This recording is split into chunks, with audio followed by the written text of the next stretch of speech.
everybody. It's great to be here again. Welcome to GH Gospel Radio.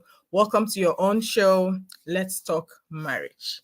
Tonight's topic is a rather hot one, and that is dealing with your in-laws.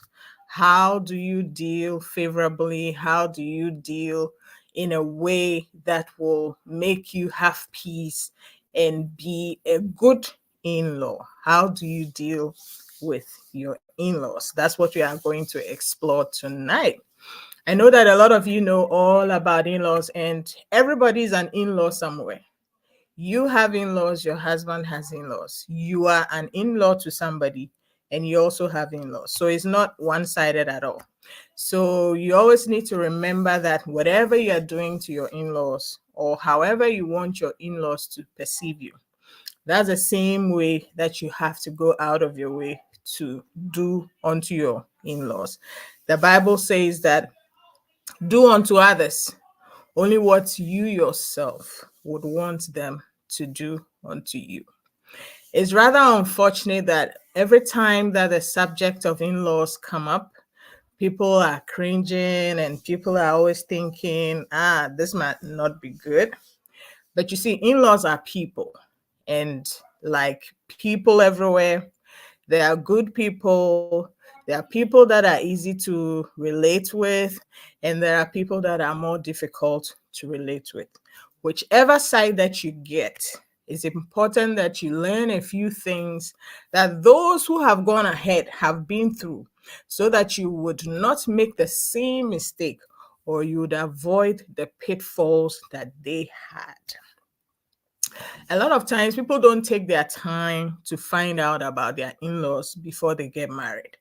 More emphasis is placed on your partner, whether he's the right one, whether he makes you happy, or whether she makes you happy, and whether she has all the specs or he has all the specs that you need. And then it's all nice and rosy. You set a date, you get married, and now you realize that you didn't marry an individual, you married into a family. You're always going to have to interact with your in-laws, because you're going to meet them at family occasions. They're going to come and visit their family member. They may be spending time in your home.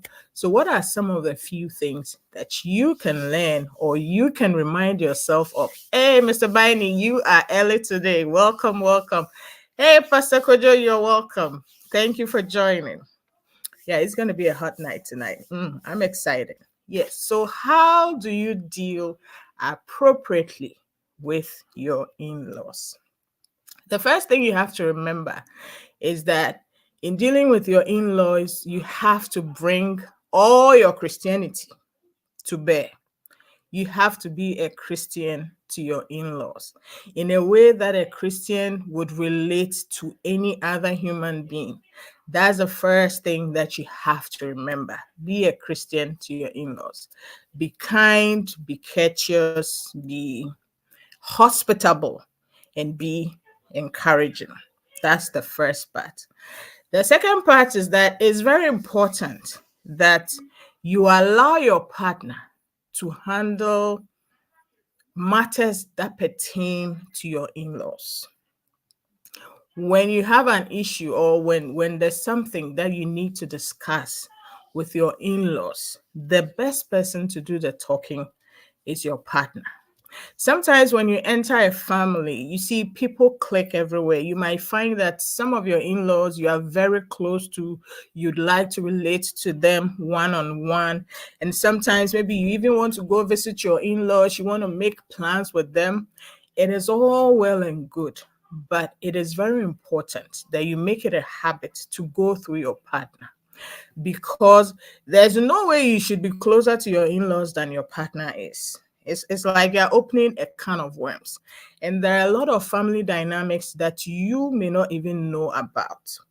And your partner has a lot of experience in dealing with your in-laws. So it's always better that you let your partner lead.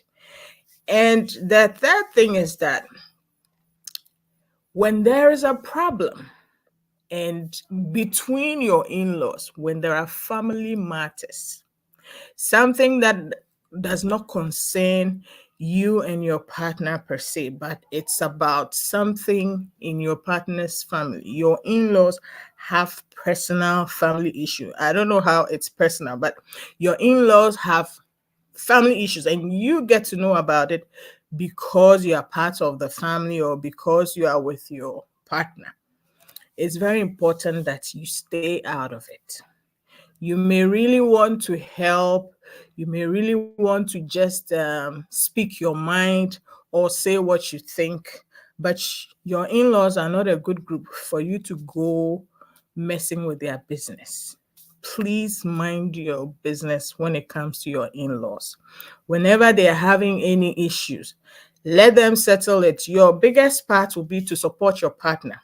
If they come to you and they need advice and they ask for it, so and so is happening, what do you think we should do? Or uncle this or auntie this or cousin this did this, and I'm trying to figure out.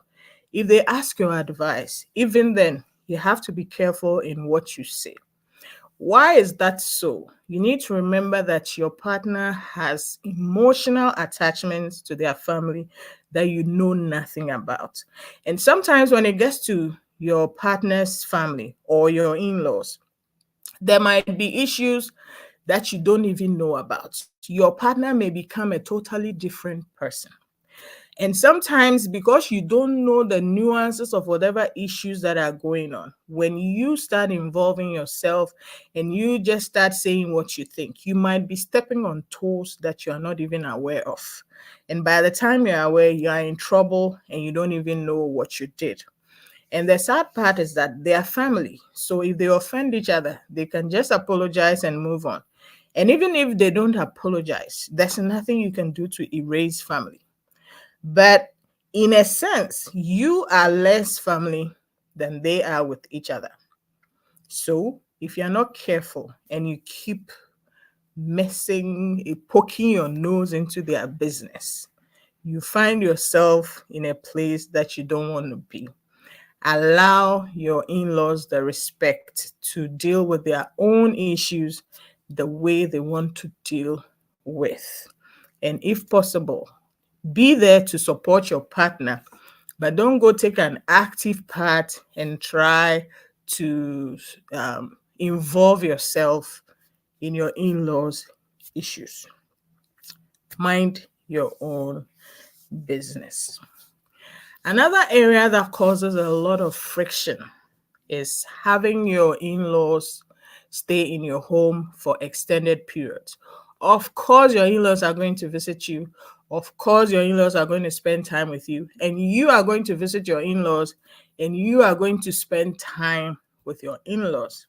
But the difficulty comes when it's an extended period of time. The average time or the appropriate time, well, let's say 2 weeks, maximum 1 month, or maybe 3 days here and there, that's normal, that's casual. But when it comes to the point that maybe your in-laws, your nieces, your nephews, an auntie or something has to come and live with you for like 6 months or 2 months, 4 months, 8 months, 2 years, 4 years, and all that, that is when the difficulty begins to set in. Because if it's just for 2 weeks, of course, you can make all the sacrifices that you need to make and you can hold your breath and you can endure for 2 weeks. 2 weeks is short. You can endure for 1 month. 1 month is not that short, but it's okay. But when it becomes months and years, that is when you get tired of acting nice or being nice, and then you really want your home back, or you really want to be yourself and have the privacy that you want. Sometimes some in-laws can come in and be reporting whatever is going on in your home to other family members. Not that they actually want to report you, but whenever they see something, they go and say something somewhere. And that can really, that could cause friction between husband and wife. So and there are times where there is a genuine need for your in-laws to stay with you for extended periods. In fact, even think about childcare, or think about it in a situation where your in-law is schooling and their school is close to you, or they have to come and stay with you so that they can go to school. It's going to take time. It could be 4 years, it could be even longer. Or let's say your mother-in-law has to come and stay with you, help you take care of babies when they are very young. You don't take care of babies for 1 month and go. Sometimes it's 6 months, sometimes it's 1 year, because people have 2 babies, 3 babies, 4 babies, and it doesn't take 6 months to take care of all of them. It's going to be a continued sort of arrangement. How do you stay peacefully with your in-laws when it's continued living? In actual fact, you have to remain a Christian. You have to treat them with the respect that they need.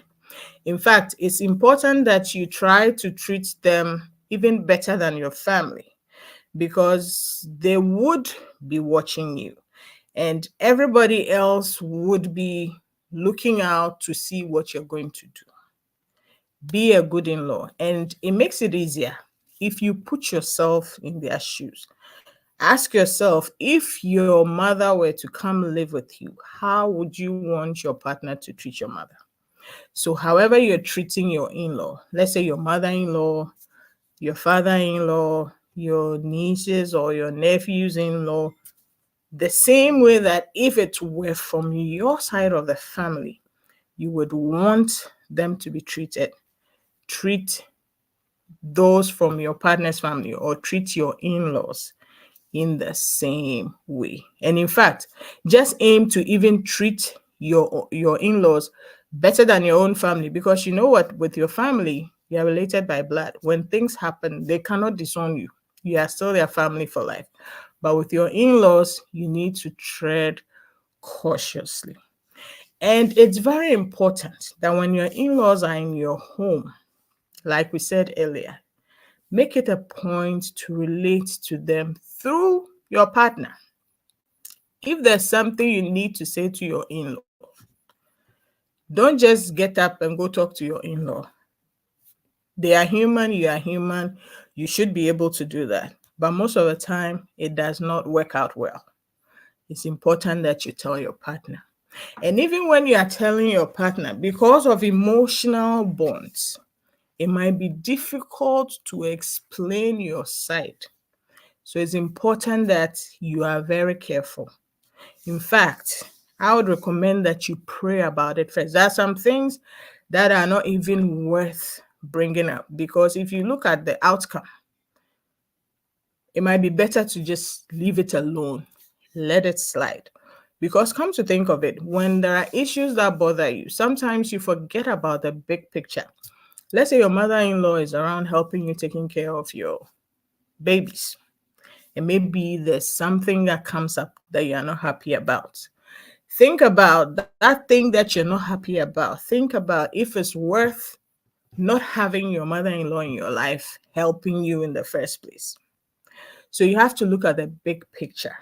If it's not big enough to worry about, don't bother. Try to swallow it, try to forget about it, try to deal with it in any way. But there are some issues that are serious enough to make you unhappy.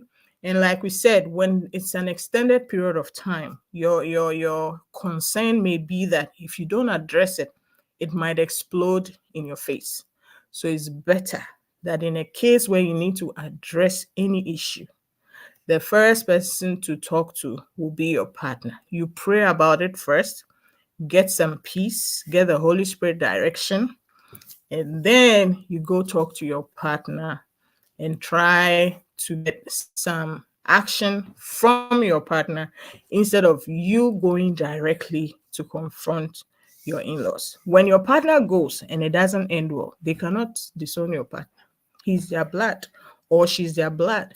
But if you go and it doesn't end well, you've got the whole family on your back, and that's not going to work well for you. So let your partner go talk to their own family and you take it from there. If it works out, we thank God. If it doesn't work, hello, Sister Elsie. Thank you for joining. It's so nice to see you. Yeah, so let your partner handle all the issues.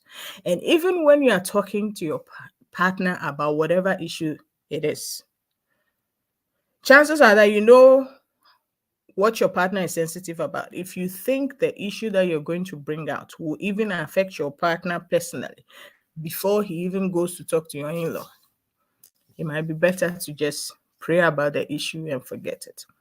Because family quarrels or in-law issues can become a big deal. You don't want to make enemies out of the people that you are going to be meeting every single time. You meet them Christmas time, you meet them baby christening, you meet them every time there's a family program. As much as possible, you just want to keep the relationship very cordial. You want to be kind and courteous to them. And how are you going to achieve this? Stay out of their business, stay out of their nuclear family business, and also let your partner be the one who usually talks to them about everything. No matter how close you are to them, you need to be careful. It's like you need to treat those relationships very tenderly, like an uncooked egg. You don't want to drop it and break it because it's going to be really hard to bring it back together. So let your partner be the one to go and address any issue. A lot of times, what comes up is that because your partner is emotionally attached to their family, some partners become a source of problem even for you.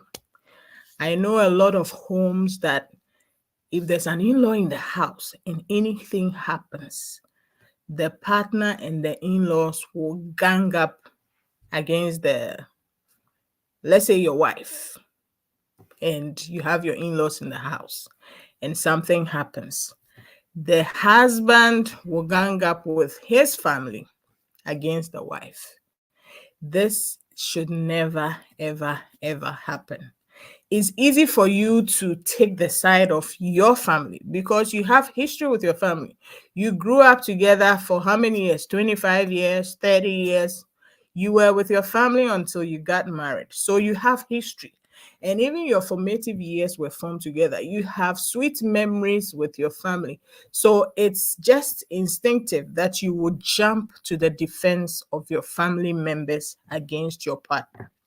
But one thing that you should never forget is that the Bible did not say that leave your mother and your father and be joined to your siblings or be joined to your parents. Once you marry, even though the marriage is starting from day one, you meet your partner as an adult and you get married as an adult, it's important that you create your own family. It's important that your nuclear family gets to be formed and gets to be strengthened first before you extend it to your extended family. It's important that when you are married, you see your partner as your first family member. There should never be a time that you are going out to support your own family member against your partner.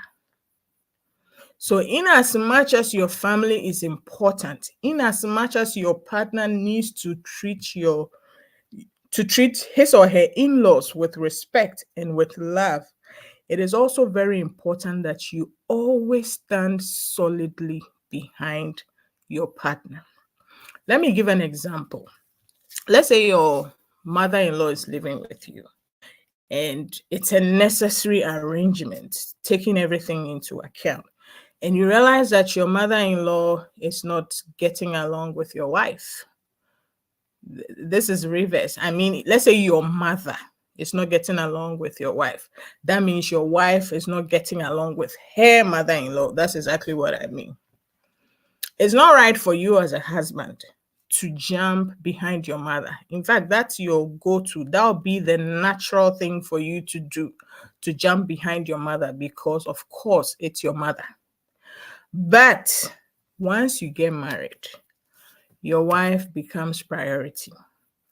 It's not like you need to abandon your mother so that your wife can be happy. That should never happen. But whatever solution that you find, you need to make sure that you're giving your wife priority and you're also fulfilling your duties as a son, and that the relationship that you have with your mother is not affected in a negative way. You still keep it going, but you also make sure that you keep your relationship with your wife intact. This is just an example because I had to be a little bit specific.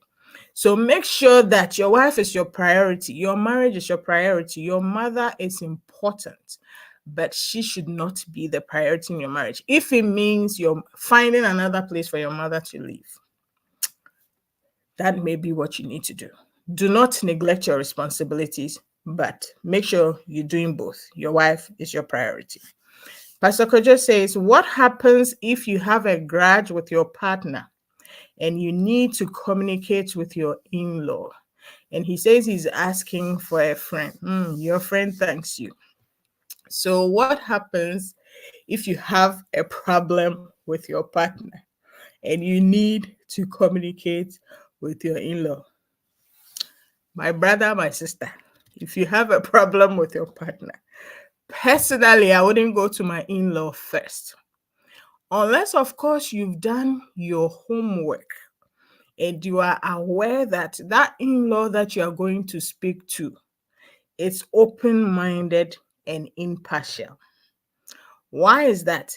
In a way that your in-law may have the ears of your partner and might be in a position to change your partner's mind or help your partner to come along in the way that you need him to. In that very same way, he could say something that will go against you and your partner will still do it. So for me, I would advise that if you have a problem with your partner, his family members should love him enough to not want to take your side. So if you mean business, I would rather go to my family. I'm sure you would also have people in your family that you can talk to. So if you go to your family to at least get advice, sometimes you are not sure. You're like, oh, this thing happened and I don't even know where I stand. Did I do wrong or did my partner do wrong? Go to your own family members. You should also have people in your family you can talk to. And if they give you the green light, oh, he didn't do well, then you try to find somebody neutral because you don't want to risk using the in-laws against you. It is very true that a lot of times there are some in-laws that are able to get to your partner faster, who have influence over your partner. So when they come in and speak to your partner would listen.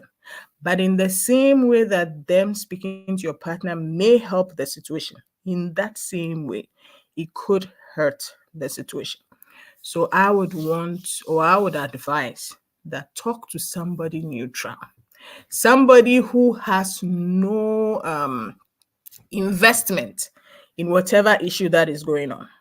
Because make no mistake, everybody loves their family members, and you may not even aware of some childhood strong bond that they have. There are some people that they are so loyal that no matter what you do, they will stick with their family. I really admire that, and I don't want anybody to let go of that. If you are my family member, you have to defend me. Later on, you come and correct me in private. Come and tell me, hey, what you are doing is wrong. But if you are my family member, good or bad, you are my support, my God-given support. So I always expect people to protect their own. I always expect people to support their own. Sometimes it may not be even conscious. They may be doing it unconsciously. Once you have an issue with your family member, you're wrong. So I would advise that you go to a neutral person. somebody you can trust who is not invested in the family. Because a lot of times, if they tell you something that you don't like, you're even going to start thinking that they are being partial. So don't tempt them in that way. Try to use independent people, people who do not have any vested interest in your marriage or your family. And it's the same way with even other people. If your husband does something that you don't like, or your wife does something that you don't like, the best person to talk to is not your wife's best friend or your husband's best friend, because already they are best friends. So they're supposed to take their best friend's side. I would always go for a more neutral person. Pastor Kojo, I don't know if your question is answered or you have a follow-up question. But my conclusion is find somebody neutral. Yeah. Because if you don't find somebody neutral, even when the issue is over, they'll still be looking over at you in a weird way. You may have moved on, but they still remember what you said about their family member.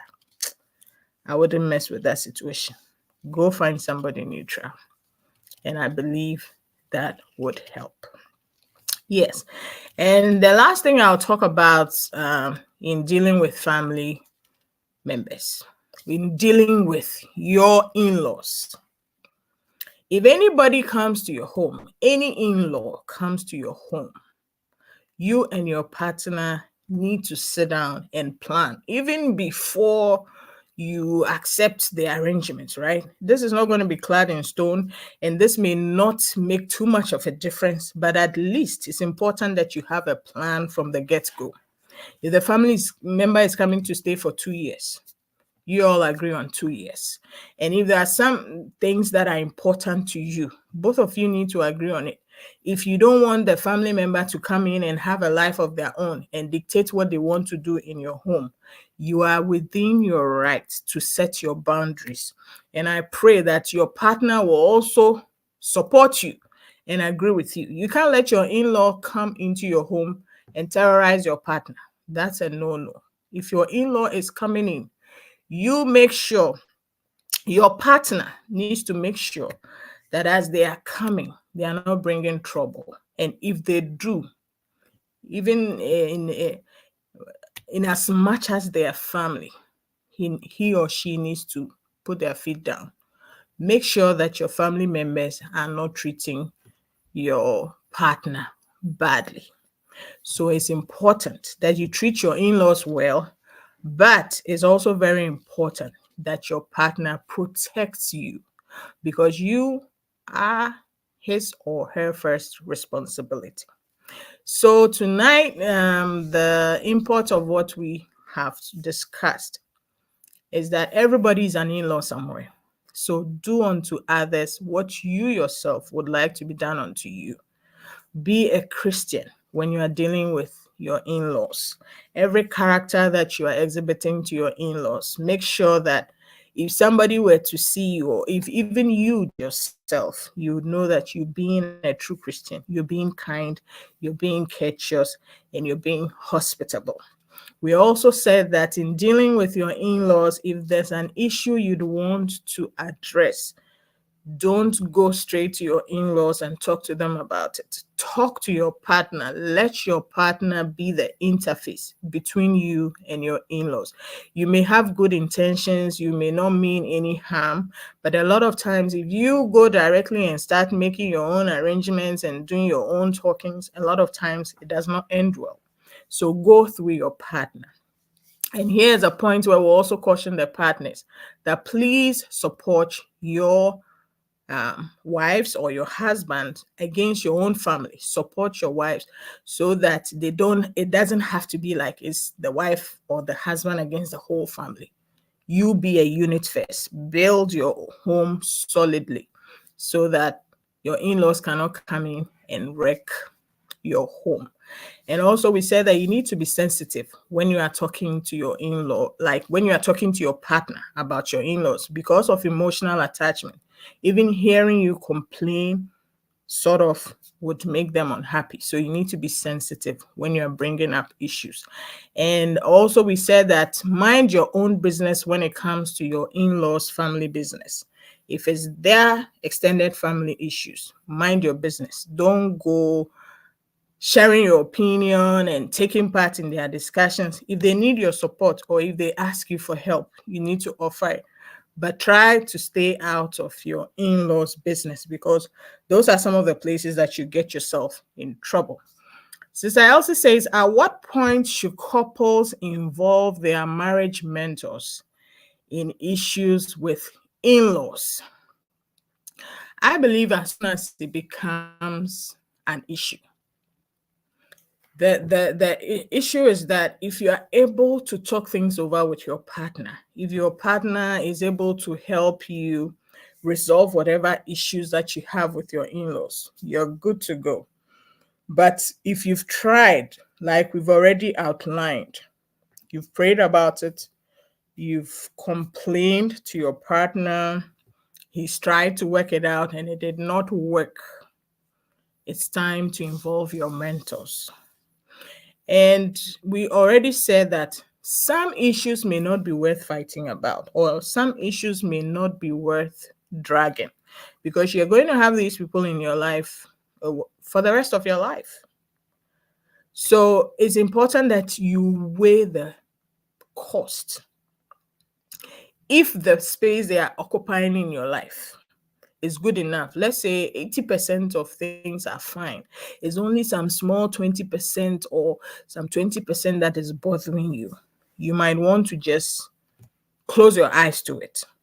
But when the issue is big enough that is eating you up, it's disturbing your peace, you've tried everything, you've gone through your partner, or your partner doesn't even agree with you that there's an issue, as long as you don't have your partner's cooperation, that is a good place to involve your mentors, because you know that if you leave the matter between the two of you, it's not going to work, because he or she doesn't even agree with you to start with. So just involve your mentors so that they can squash it. The issues that you leave to linger for a long time, it becomes harder and harder to deal with. But you see, as long as you limit, if you have a very difficult in-law, it's very important that you limit contact with them. Be nice to them, limit your contact. If you are not talking to them a lot, how do you even get in trouble?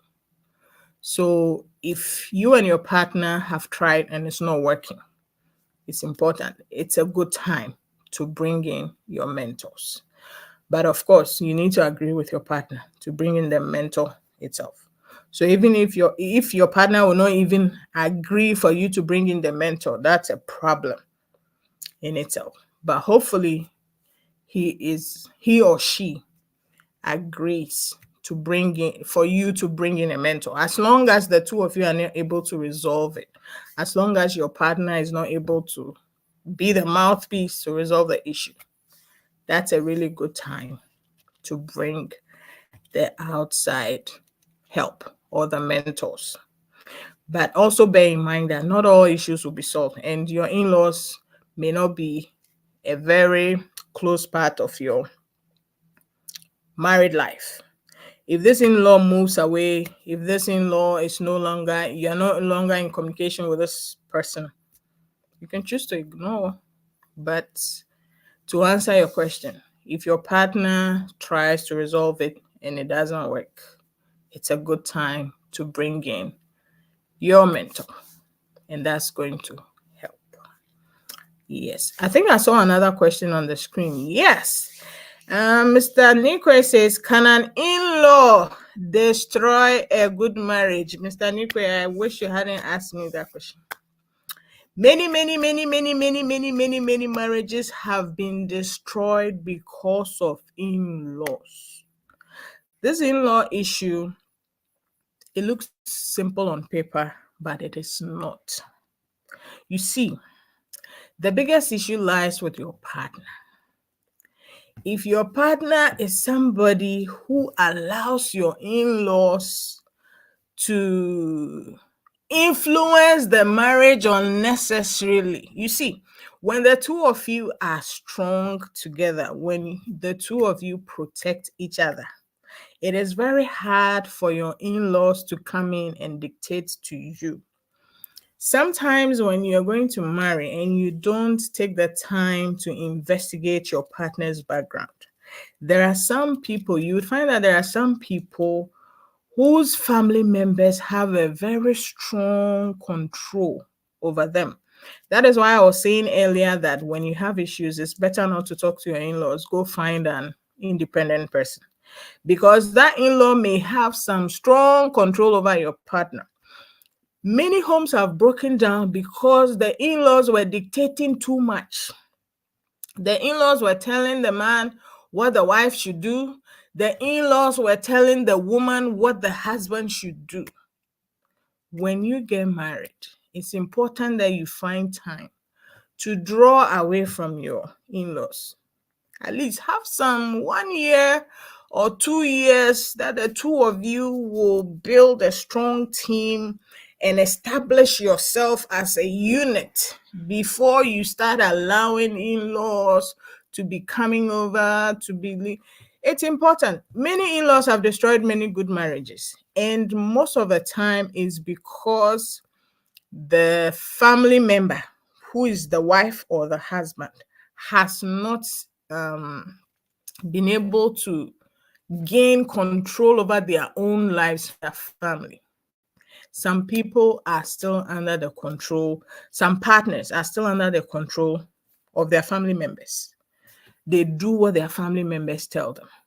Even when the wife or the husband is speaking to them, they'll disregard whatever their partner is saying and go for what their in-law is saying.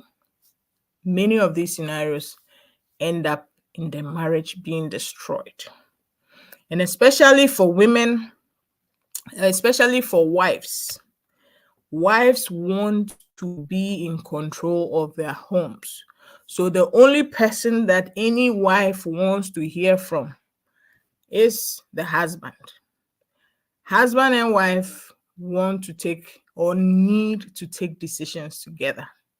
But when it becomes the issue that there's a third party somewhere controlling issues in the home, that becomes a very dangerous situation. Many marriages have collapsed because of in-laws.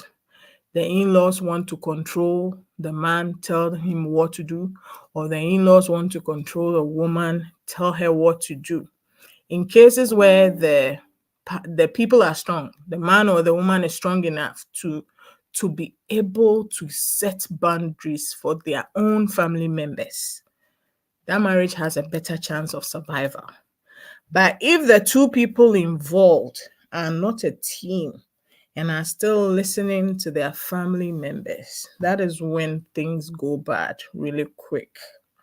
Please, when you marry, form a team with your wife, form a team with your husband. Your in-laws should not dictate how you should live your life. It's true that you're coming from a family and your family has expectations, but it's important that the two of you plan your lives such that both of you are happy. And then you can add excepts, the ones that are not crucial to the marriage. You can add excepts from your family and their family. But no one family should be controlling the marriage. And as an adult, your family should not control your life.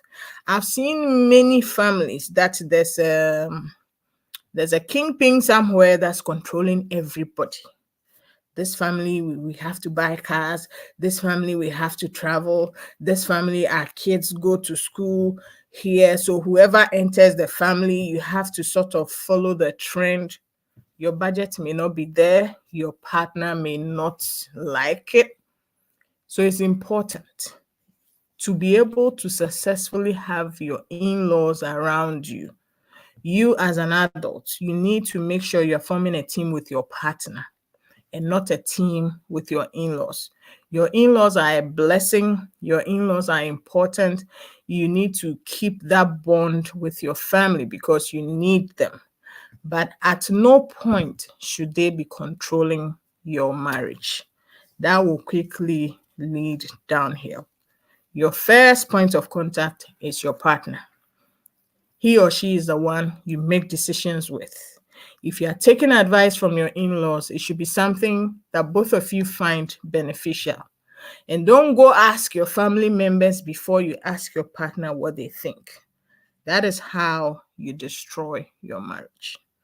So, Mr. Nikwe, to answer your question, many in-laws have destroyed families. So, Pastor Kojo, I saw that. Thank you for the thumbs up. Yeah.